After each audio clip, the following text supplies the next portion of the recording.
5 best time to make dua. Last third of the night.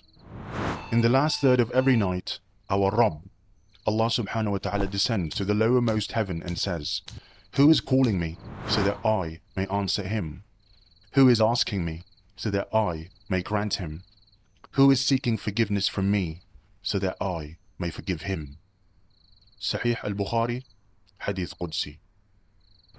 Second, in your sujood, the nearest a slave can be to his Lord is when he is prostrating, so invoke, supplicate to Allah subhanahu wa ta'ala much in it. Sahih Muslim. Third, between the adhan and iqamah.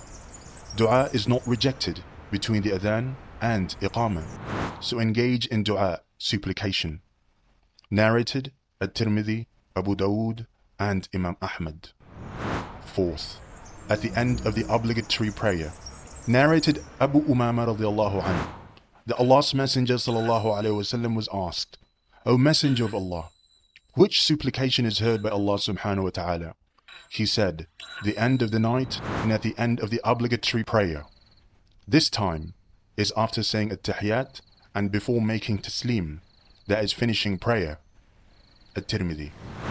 And fifth, when it's raining.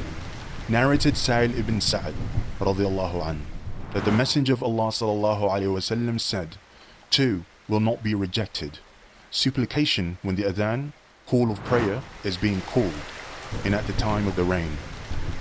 Al-Hakim and Abu Dawood.